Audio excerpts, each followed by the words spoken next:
basically, Paula told me that you were present when. Oh, look at this. Let me go in the other room. Okay. Paula told me that, and she called. Did she call you to tell you that I was calling? Yes, I talked to her earlier. Okay. So, are you okay with me recording this call? Well, yeah, I was going to ask you a couple questions first. If you were recording, and where is it going to go? Is it going to go on a website? No, I'm not gonna. I'm just gonna give it to Paula. So, oh crap! Sorry about that. All right. I'm not gonna put it anywhere. I'm just gonna give it to Paula to have, and just so you, in case you forget something that happens, and you just to have it recorded fresh in from your memory. Okay.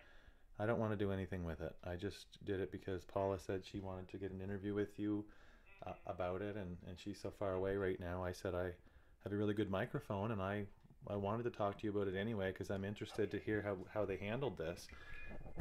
But just let me. All right, I'm just trying to wait. Let me just try to make this louder. Okay, I'm sorry about the squelching. Just give me a second with that. Right, yeah, this is the volume up. That's so gross, that noise. Are you at Joe's now? Yeah, I'm at Joe's right now. Okay. Yeah, so, Christian, what was I going to say? Paula and either Joe didn't have much time to tell me about you. Something about that you're the one that wrote a book about running from the cure or something. Can you tell me, what is that? Is that a book or is that a show? I made a movie with a man named Rick Simpson.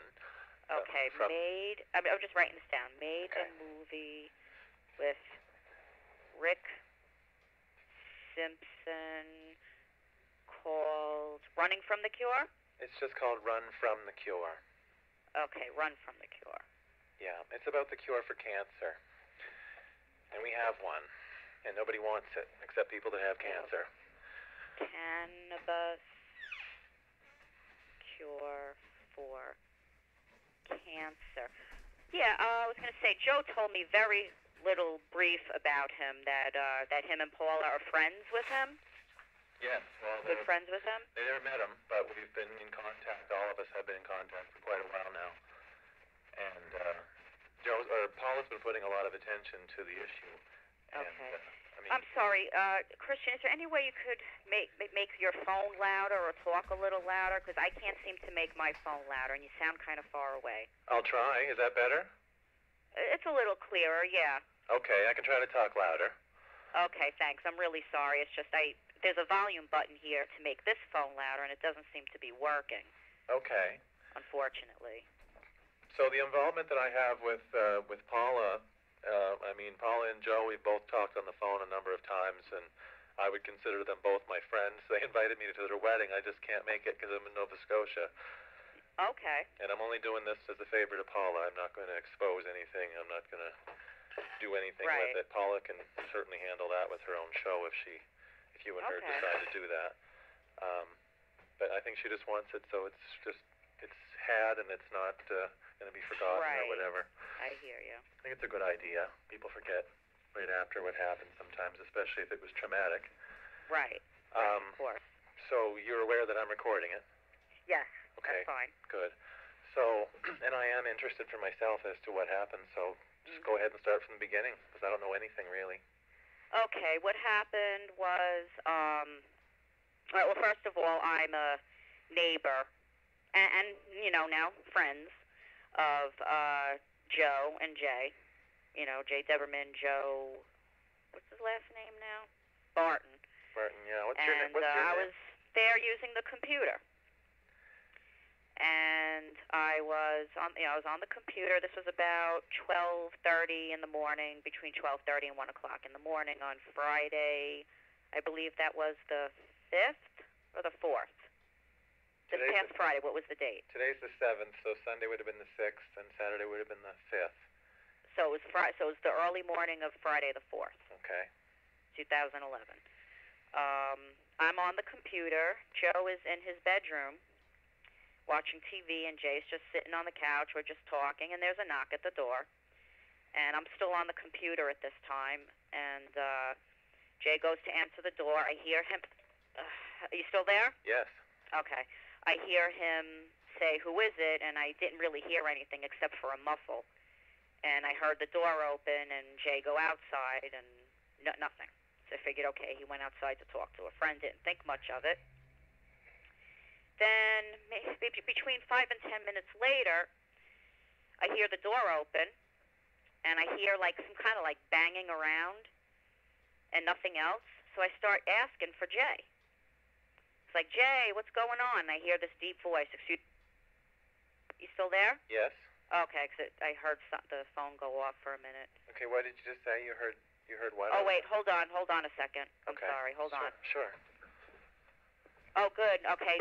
My friend here replugged in the phone so I can make you louder now. Oh, good, okay. Wait, she's just unplugging it just for a minute to reattach something. Hold on just a second, I'm sorry. That's okay. Okay, yeah, don't forget, watch out for the wire. I'm just going to check my microphone again and make sure it's still on. Okay. Thank you. Yeah, so where was I? Oh, yeah. Well, you cut out just after you told me there was a muffled voice. Yes, a muffled, the muffled voice that was back when Jay went to answer the door. I heard him, it's muffled. Okay. And, I'll repeat it if I have to. Didn't hear nothing except for a muffled voice. The door opens. Sounded like Jay stepped outside, which was obvious, because it was very quiet for about 5-10 minutes, and I hear the door open again, and I hear banging around. And I yelled to Jason. I was like, Jay, what's going on? Something like that. And then I hear this deep voice say, excuse me, ma'am, can you come over here?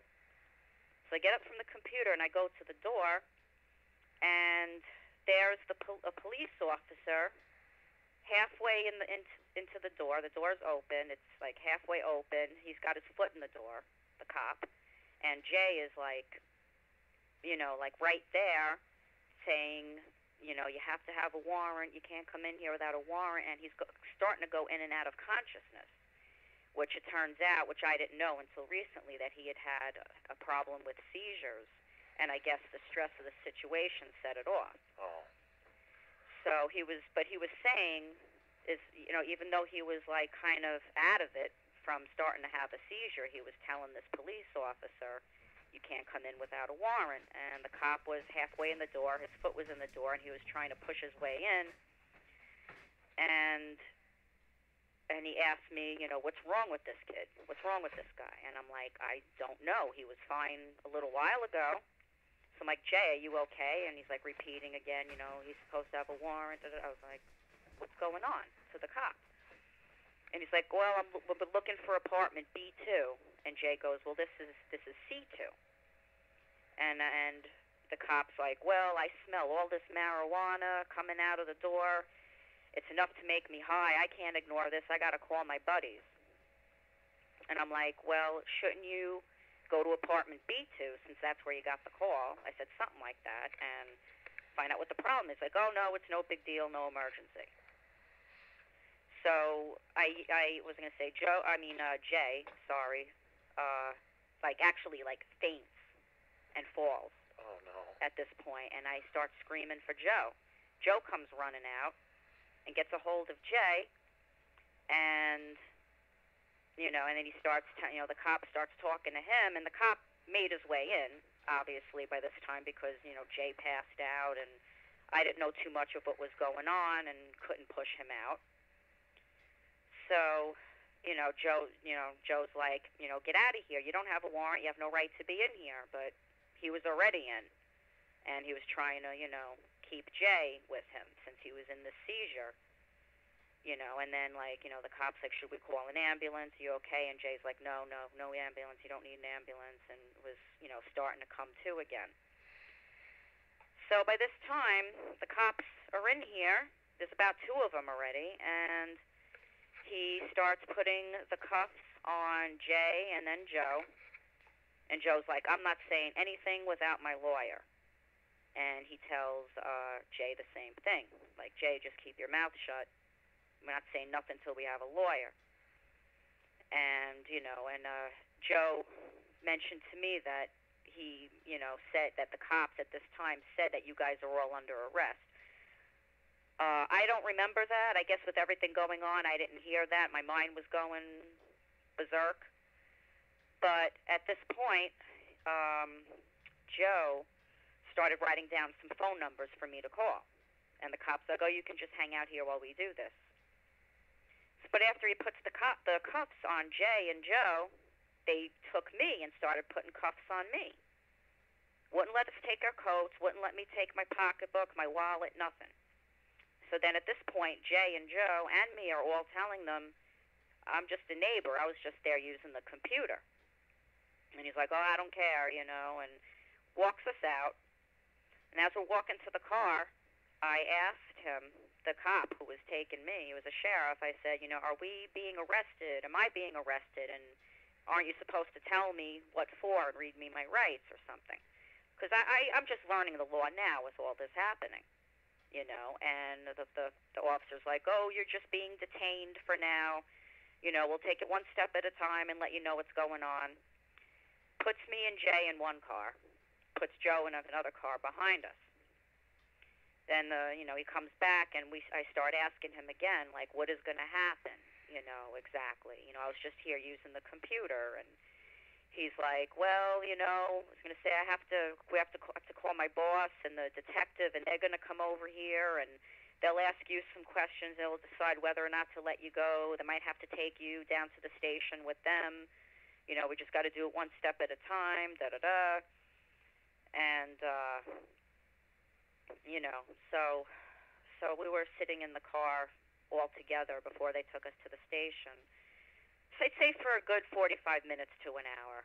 And every once in a while that officer would come back and ask if we were all right, if we were, getting enough heat. And I'd ask them again what they think is going to happen, because I'm keeping myself as calm as possible, but I'm nervous, obviously, on the inside. And, I was trying to keep Jay as calm and focused as possible, and he did well. He got out of his seizure, and got more and more coherent throughout the night. And, but during this whole time that we were sitting in the car, we did see police go up and down the steps of Joe and Jay's apartment in and out of the apartment. Nobody came to the car where me and Jay were and showed Jay any warrant, and obviously didn't show Joe any warrant. Did they tell you what they had you in cuffs for? No. No. Well, okay, when the cop got to the door and he said he smells marijuana, he can't ignore this. And then right from there is when everything else happened and put the cuffs on us and brought us outside. But you had to ask if there was going to be rights read and if there was an official Well, yeah, charge. when he was taking us out in the cuffs, I asked the officer, I said, are we being arrested?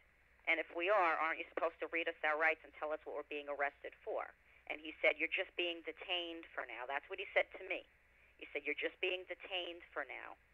And, we'll take it one step at a time and let you know what's going on. So there was no explanation? No. Okay, go ahead. No, not for a while. So, okay, so after, the cop coming back and forth to the car and us, asking him over and over again what's going to happen and all that, and seeing the cops go up and down the steps and in and out of the apartment, they take Jay and they put him in the car with Joe, and they put me in another car. Now, from this time and up to this time, the only things they asked me, and I think asked them, is like, names and, address and phone number and, stuff like that. And finally, they took us to the station, it's in Kingston, Ulster County Sheriff's Department. And they, the police officer who drove me there took me to one separate room. It was just me and him, and I guess they took Jay and Joe in another room. I didn't see them for about an hour till after, once we got to the station. It was about maybe, again, this time also 45 minutes to an hour. And the cop sits me down. I'm still in cuffs the whole time, and the cop just sits down, and, he's just taking my information, basic information. I mentioned in the car on the way there to him also that I was just there on the computer, had nothing to do with anything. And he just like, oh, looks like just wrong place, wrong time. And while I'm sitting there, I mentioned to him again, we started talking about it a little bit, not much. He wasn't much for conversation. That, that I'd only got there not too long before all this went down, which is true. It wasn't that long, And then I even mentioned to him, that I had to use the bathroom and that it's a little gross, but it's the truth, that I was on my period and had to change my tampon. And he was just like, well, did you bring an extra one with you? I'm like, well, I couldn't. They wouldn't let me take anything with me. Because I was even saying to him, like, okay, if you're taking somebody out, I mean, wouldn't they have to have their personal information with them, at least a wallet with their ID? And he's like, oh, no, not necessarily.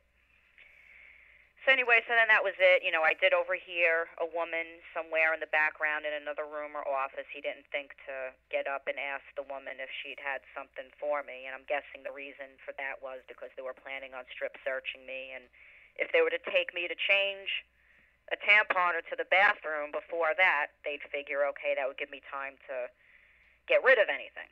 Right. That's what my guess is. So, and then, then the cop that was actually the one that put the cuffs on me and took me and Jay into the car the first time, came back a couple of times and asked if I was okay, if I wanted any water, and I said, no, I'm good. So finally, I get brought into what was 3 or 4 rooms put together where Jay and Joe were. And, Joe was handcuffed to the chair, just one hand, and Jay was in the little room, which turned out to be the room where they do the fingerprints and the strip search. And they sit me down, and, Joe starts going on in front of me, like, listen, please, she was just here. They're using the computer. She's just a neighbor. She's got nothing to do with anything, doesn't know nothing. And they were pretty much ignoring us, but basically being like, all right, well, it's not up to us, stuff like that. And, and then at this point, after a little while, I think is when they brought me into the room where they do the fingerprints, and I think they took Jay out, and it was me and Joe, or it might have been me, Joe, and Jay in the little room all at once. I'm a little confused at that point, but started the whole fingerprinting process. And Joe started talking to me in front of them again about my non-involvement or knowing of anything and just being a neighbor and all that. And at this point, one of the cops got a little bit of an attitude and was just like, why don't you guys just shut up, trying to collaborate a story. And then he turns to me and says, you and I both know that's bullshit because you just said in the other room that you were there for a while before, or something like that, before we got there. I said I was there not too long, okay, which is the truth. Joe exaggerated it a little bit, I guess, because he was worried about me because he felt bad or whatever. So then the cop's like, oh, well, I don't even give a shit anyway at this point. I'm not investigating it. And I'm like, and at this point, I'm just like, yeah, Joe, just enough. Don't worry about it. They don't give a shit. They're not just don't worry about it.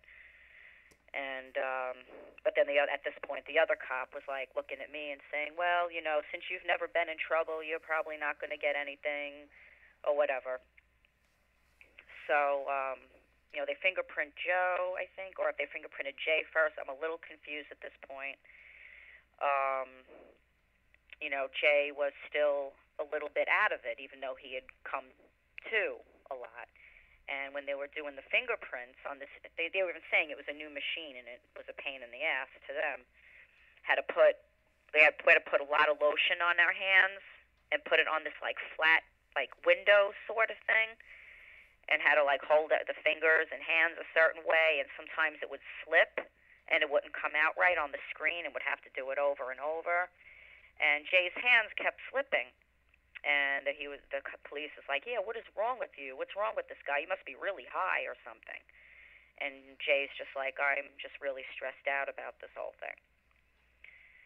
So then they were done with Jay, and then they fingerprinted me, and they were having a little trouble. They had to do a couple of things over with me, too. And, at this point, I kept myself pretty calm.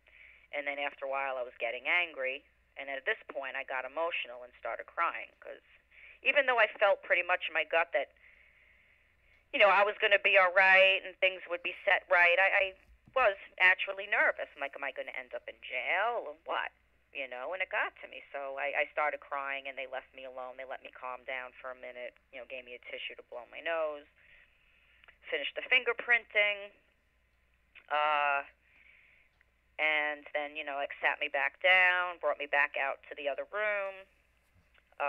Joe slipped me his keys and $20 in case they were to let me go free. I could get back into Joe's apartment to get my keys, my apartment keys, and my wallet and my pocketbook. And so I'd have, be able to take a cab home because all my money and, my ATM card were here. Right. So he was being a little sneaky, but I'm like, Joe, that's just going to make it look bad. Don't be sneaky about it. We're not doing anything wrong. If they ask, I'll just say, look, giving me the keys to get back in his apartment when I get out of here and money for a cab. And, so that was that. And then it was time for the strip search.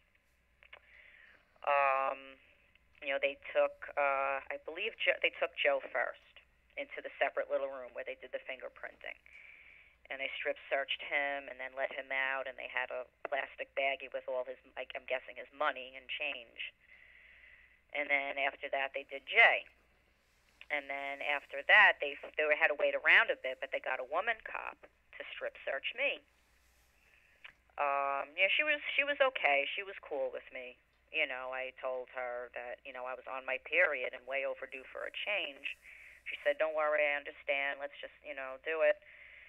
And, so she did the search, and when it came time for me to squat and, excuse the graphics, but spread my cheeks, I had a little blood accident on the floor.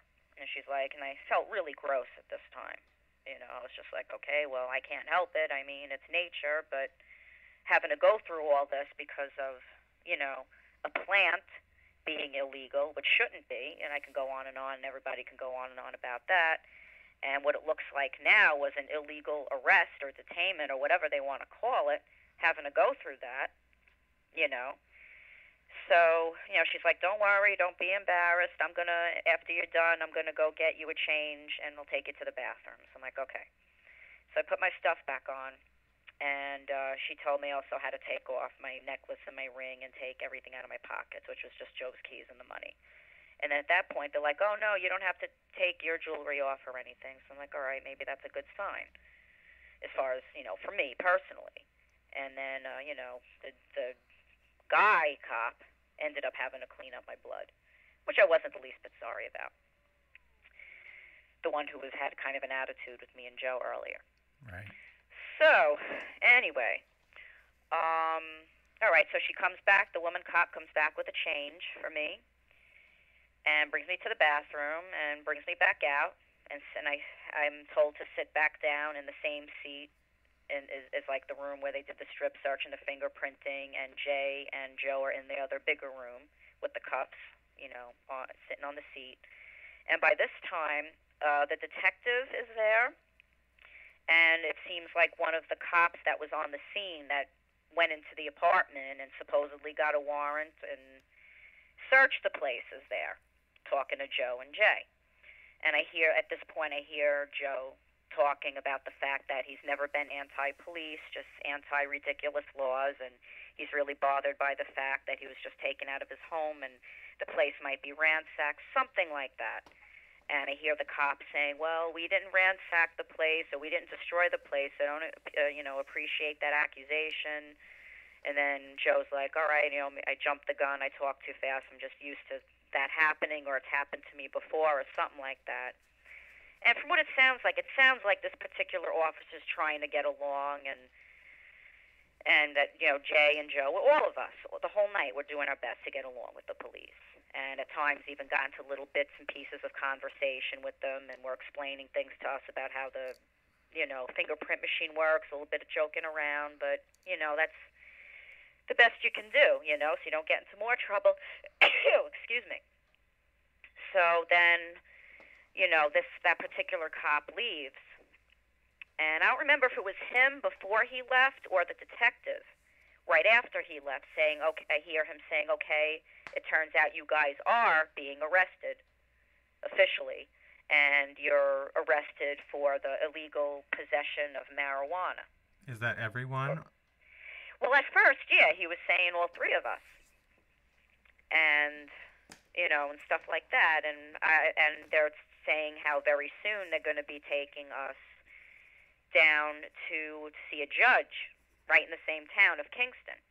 And I was like, all right, and I'm especially asking what happens here because I've never been through this before. They're going to put me before the judge, and do I have to somehow get a lawyer before that, or I talk to the judge? They're like, no, you talk to the judge first.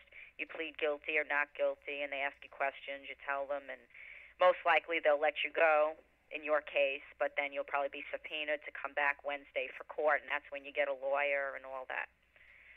It's like, all right, and by this time, it's like 7:30, 8 o'clock in the morning.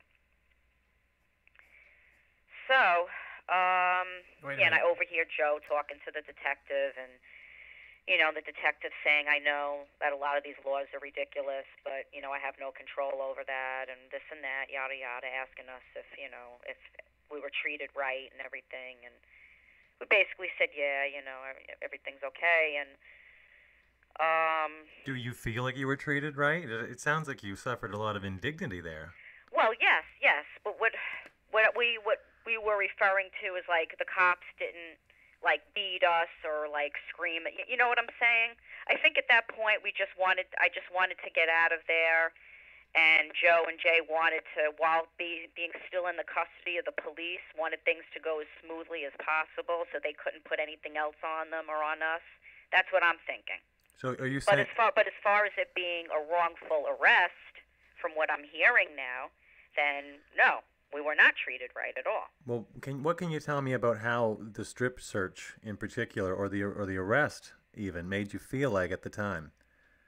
Well, I was confused, of course, in the beginning. It's like, what the hell is going on? This dude is looking for another apartment, knocks on this one, smells marijuana, and can come in with, I mean, like I said, I have not known much about the law. I'm just starting to learn now with everything that's going on.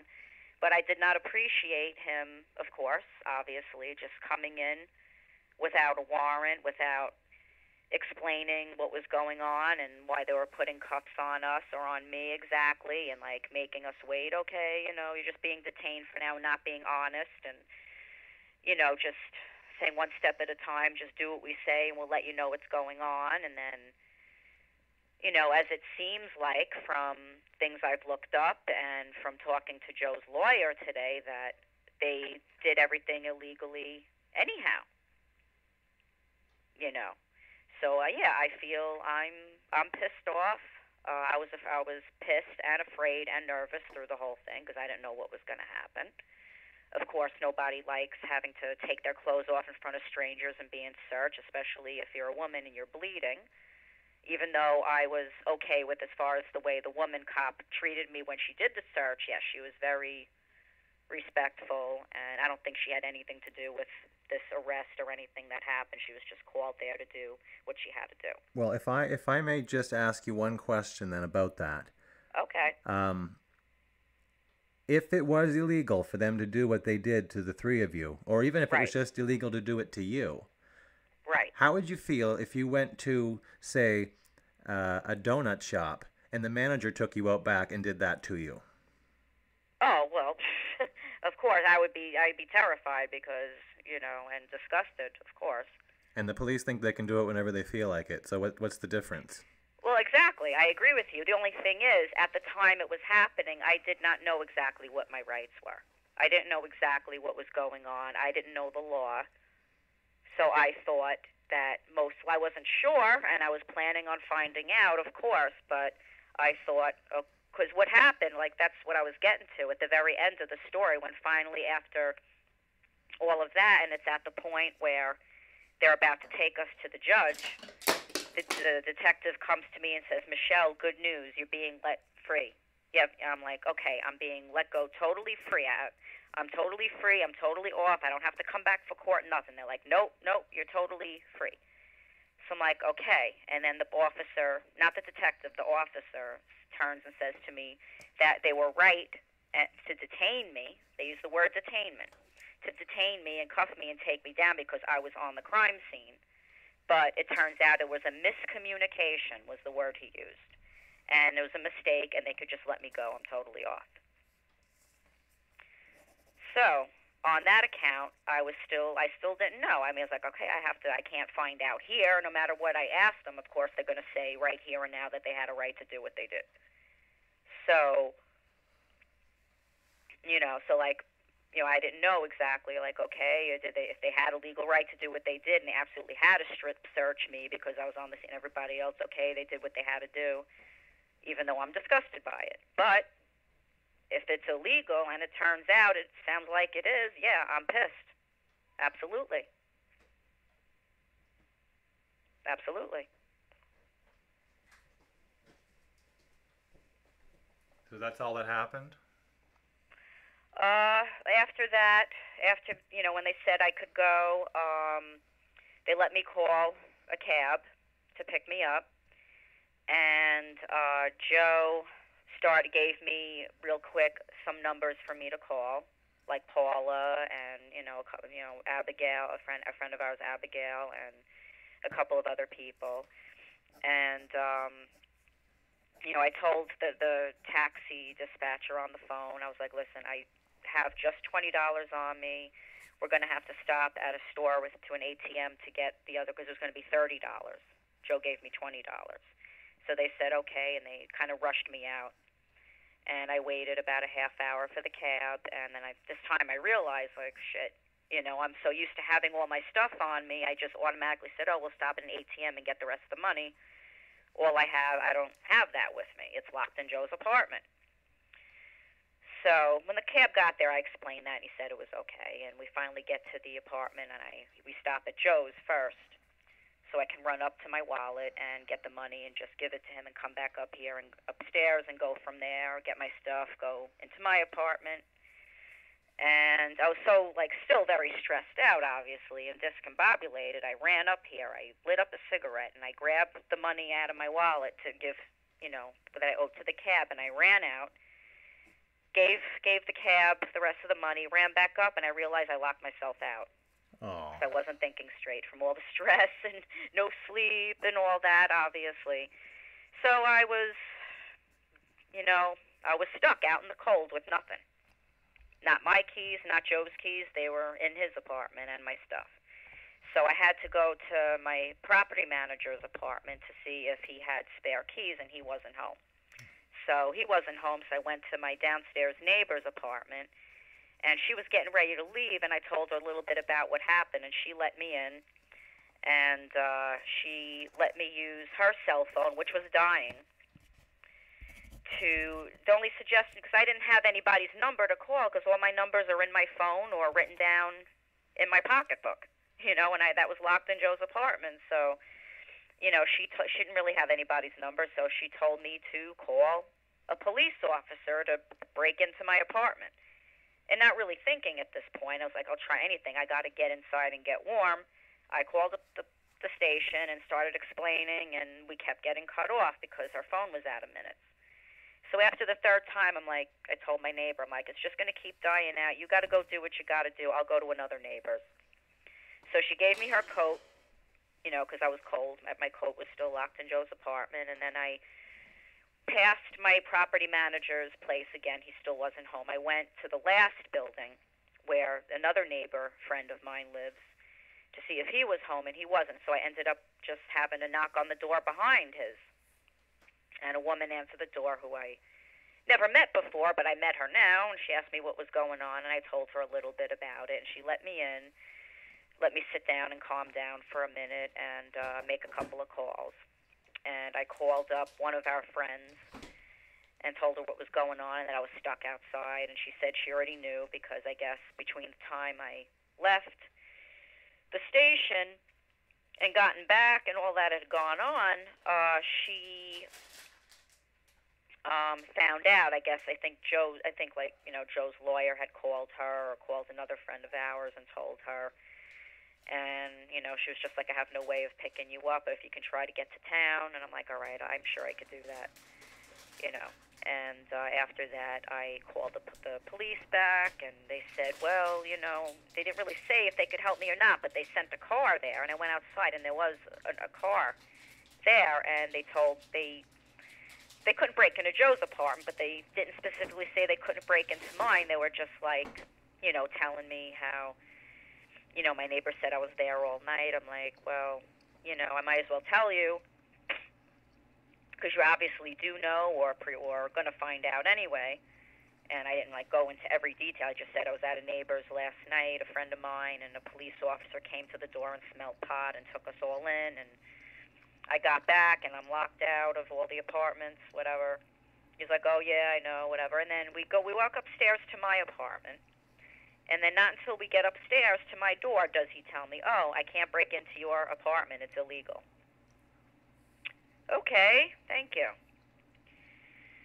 So go back downstairs, and I go back to my neighbor that I just met who lives in the last building. Now, why would he follow you all the way upstairs if he wasn't going to help you? I know.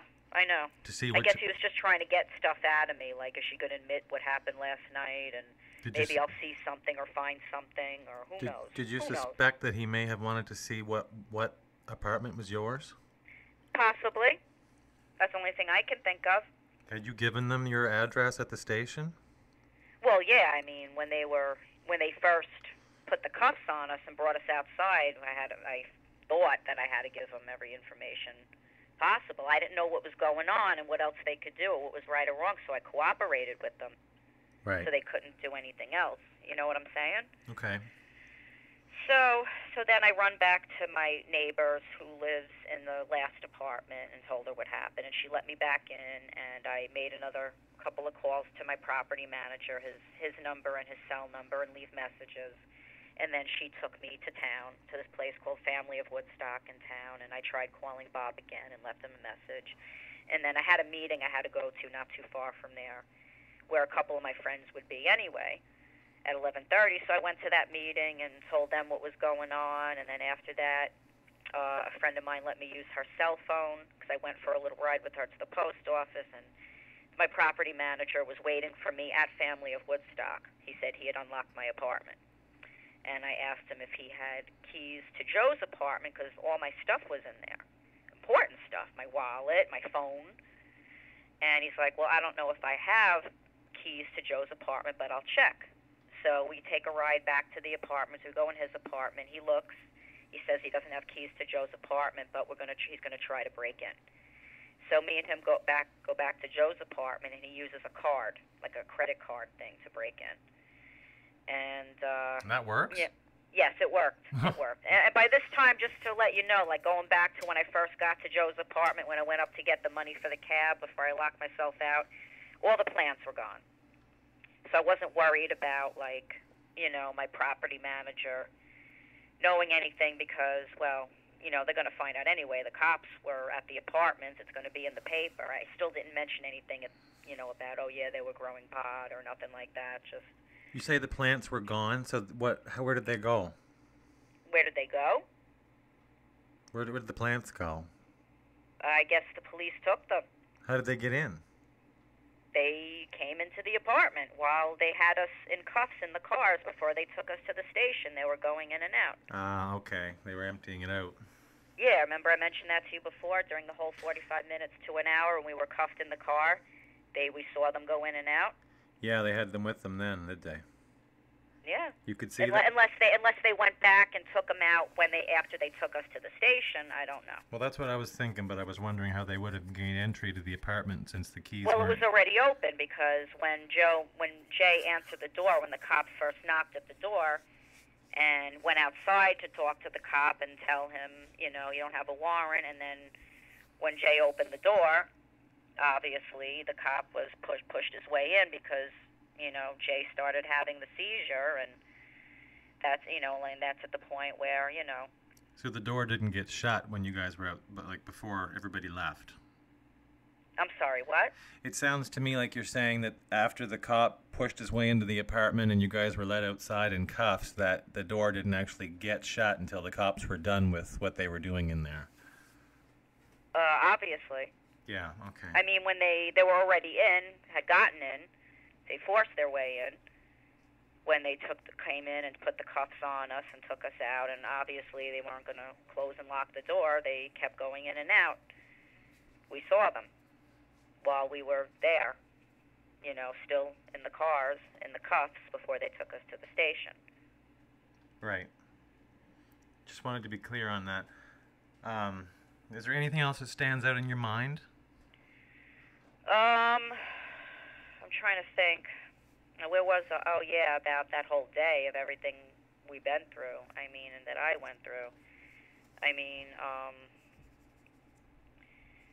what was I going to say?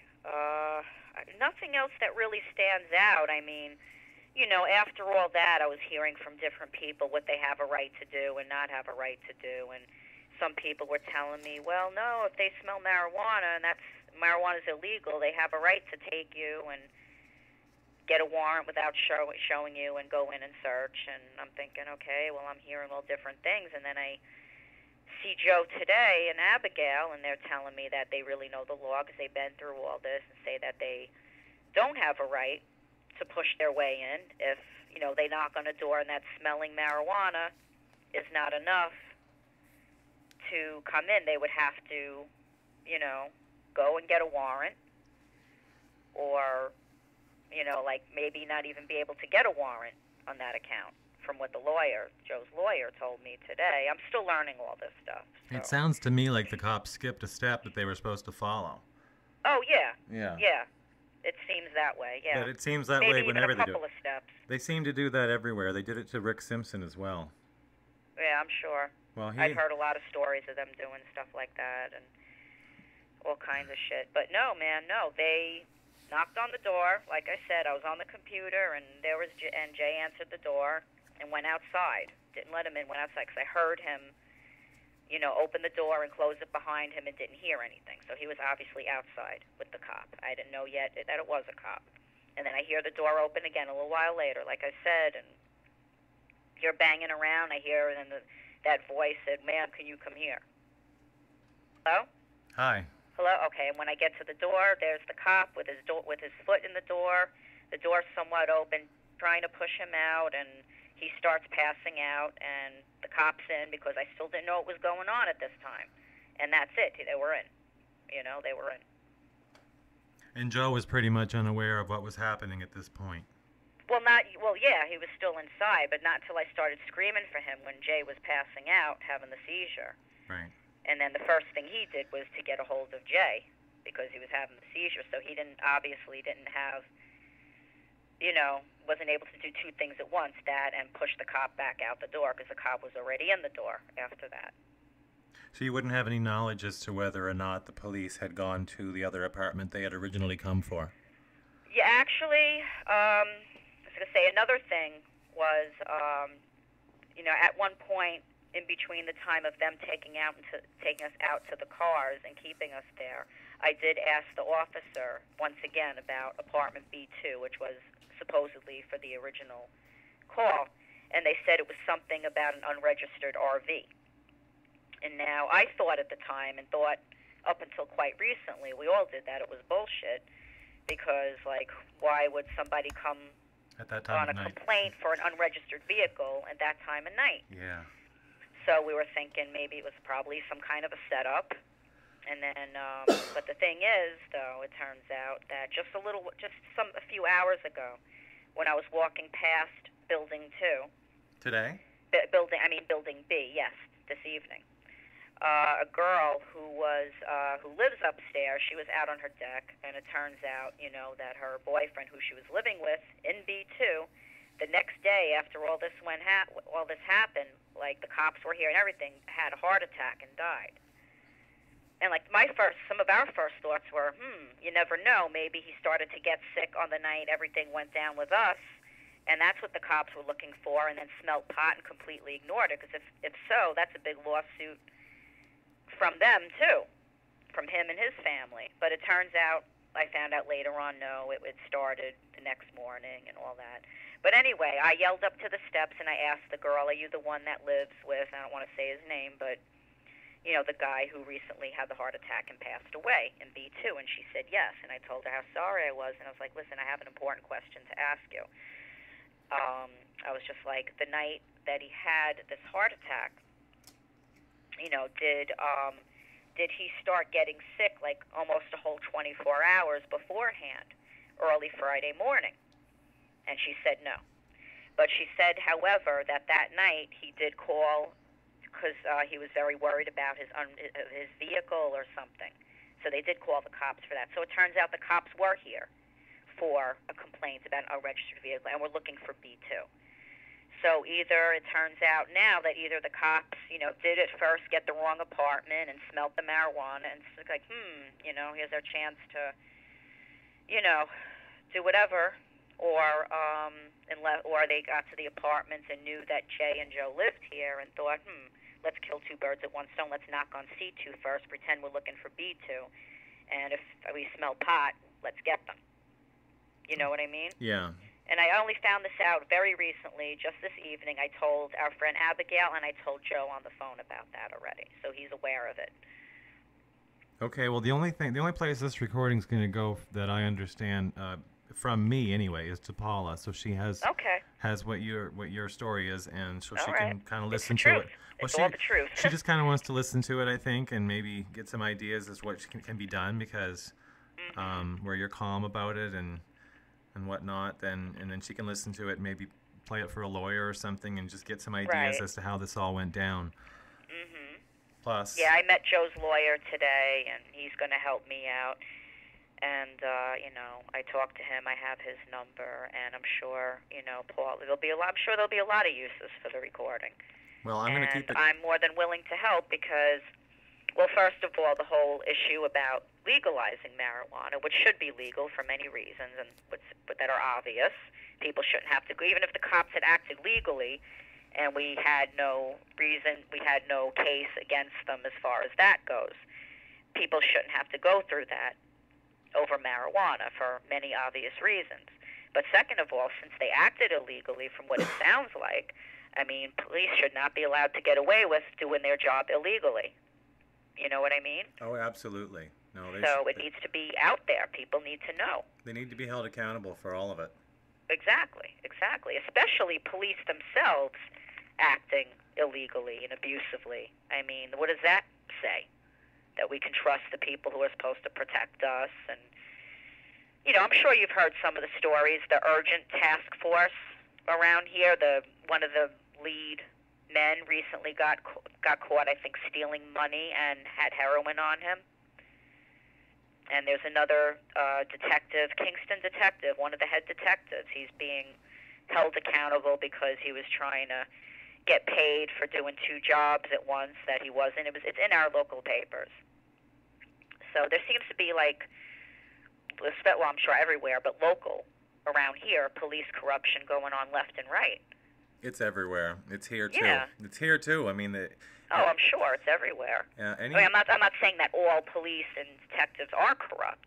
No, not all of them, obviously, but a lot of them are, and it needs to stop. And they're all human, and they all have the potential to be, and I think that's the message that needs to be conveyed, because people just think, oh, he's a police officer, he's not going to do anything wrong.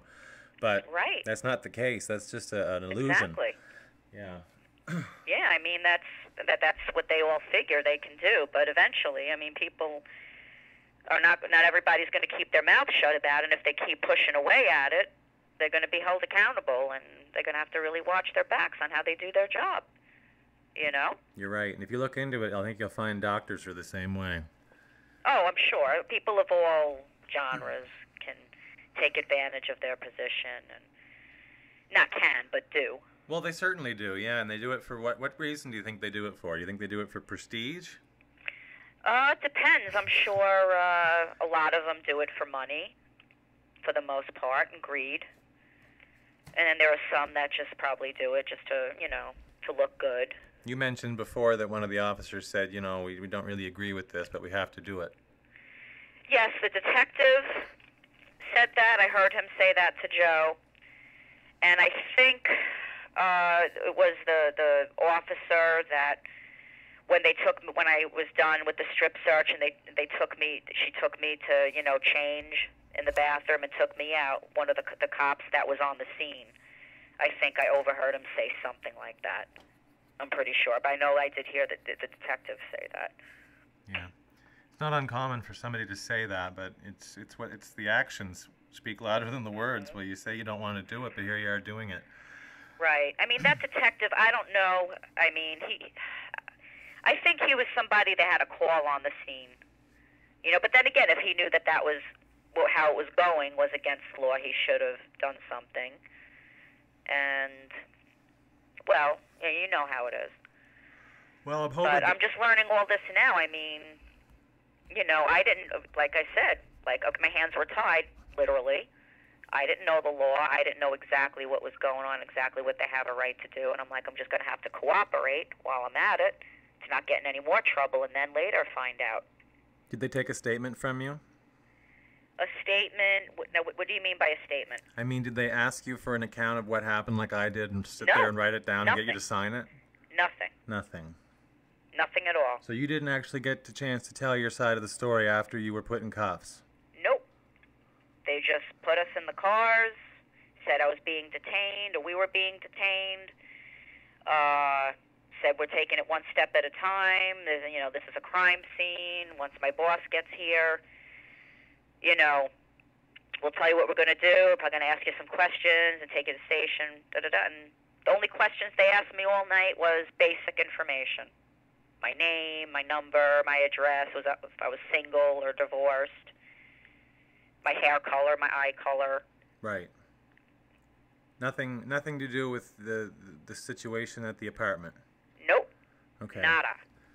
Well, I think that's Nothing. important because, you know, after going through all that, it seems odd to me. Well, I don't know U.S. law because I'm in Canada, but it seems some odd to me that you went through all that and they really got nothing out of you except some fingerprints and embarrassing you. And mug shots. They took our mug shots, too. I forgot to add that little bit in. So was your arrest overturned? Are you no longer considered to That's what they said before I left. Okay. Well, I just regret not somehow getting, rememorizing the names on the tags of all of them. The only police officer's name I remember on his name tag thing was Brewster. I'm sure this can all be found out. I'm sure it could be, yeah. Yeah. Well, you can't press charges on somebody, and you can't do all that stuff without at least signing the paperwork. Yeah. Yeah. Well, they didn't have me sign anything when I left, or say, okay, here's a statement, I'm going to have you sign it, that you're free or whatever, and they just let me go. Okay. Is there anything else you want to say? I can't think of anything offhand at the moment. Okay. No, just that, where I'm going to continue to, I talked to Joe's lawyer. He's also my lawyer now, and he told me that it's possible they could come back with a subpoena for me to be in court to try to go against Joe and Jay, and if that happens, before I go to court, to call Dennis, the clue. I think that's the clue, I think it is. Here, the card is right here. McClure. And that he would come with me, and, I wrote something down about our payment plan if there's no lawsuit where I win any money, and I had him sign it for professional reasons, so I have a copy, and he seemed really nice and to really know what he's talking about, and told me pretty much a lot of what Joe and Abigail said of what they did and didn't have a legal right to do, which is pretty much nothing, it sounds like. And I'm looking up the laws for myself and going to keep that on me. And, if it turns out that I could possibly get some money, I'm going to do it. And it's not just for the money. It's, to let people know what's going on. And Joe and Jay are my friends, and I want to help them out as well. And even though I'm not much of a marijuana smoker, I think I'm going to do more in joining the fight about legalizing it, because this is absurd. Tell you something else. If you get a chance, if you got an hour to spare sometime, watch that movie I told you that Rick and I made called Run from the Cure. It's blowing up. I will. I definitely want to look into it. It's blowing up. Is it something that could only be watched on the computer, or could I rent it somewhere? You can't rent it. No, it's an underground kind of a thing, and it's only available on the internet, but you can just type it in and it'll pop up. You won't have any trouble doing that. All right. Well, my friend Abigail is here. She just said that she has a copy of it. So okay, I'll borrow it from her and I'm sure she can tell you all about it, too. Yeah, I'll definitely be. I mean, I've just from being around a lot of marijuana activists living in Woodstock. I hear so many things about what it can do, and I believe I'm sure most of it, if not all of it, is true. I just haven't read much on it myself, but I'm going to be doing a lot more of that just for myself. And that's good. Unfortunately, there's not a whole lot of written... Okay. Oh, Abigail just said she's given out thousands of copies of that video. I believe it. I'm familiar with Abigail. We've spoken many times. Yeah, her name is Abigail Storm. She's very well known in trying to legalize marijuana. She just had a court case in Manhattan. Was it 2 weekends ago, Abigail? A week ago. The 27th in the city. Yeah, I know her. We've talked on the phone before. Yeah. Yeah. She called me when the movie first came out and told me that it was a good thing. Okay, so Christian, you live in Nova Scotia in Canada, or you're just there now? No, I live here. I live here. Oh, okay. I live about 20 kilometers down the road from where Rick Simpson just rediscovered the cure for cancer in marijuana. So. Okay, and he lives in Canada as well? He lives in well, he's not there now because he's exiled in Europe because of the law. But he lives in a place called Macan, Nova Scotia. Population. So in Canada, marijuana is illegal as well? It's illegal for just regular citizens to have it, but unlike the United States, where you have designated states that allow it, but the federal government doesn't, we have a federal government that has a program to let people have it who have certain things wrong with them. Right, medical marijuana. But there's some states here. I mean, like California, for instance, I know has legal medical marijuana and all that.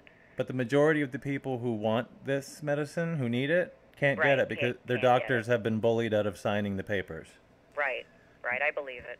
Yeah, it's basically it's a big farce. I mean, the 5,000 people at this point have medical marijuana cards, and we have 30 million people here. I see. They're just not, they don't have the staff to because the person that runs our country doesn't agree with marijuana, so there's no interest in funding the program. Right, in your country, in Canada. Correct, yeah. Right, I see. It's supposed to be legal if you have a card, but you can't get the card, so what's the point, right? Well, in the States, we're still trying to get free health care. You guys have free health care. There's no reason why we shouldn't have. I'm not saying, I'm jealous you guys have free health care and a right to complain, but that's another issue. I think you should have it. I'm sorry? I think you should have it, but it's not entirely free because we do pay for it, but we don't pay for it by the pen. It's more of an insurance through taxes. Yeah. Well, I'm sure some payment has to go to it because, it's a lot of work on the behalf of the doctors and all that. But well, it's also ridiculous, too. Think about how much it costs you down there to have a baby.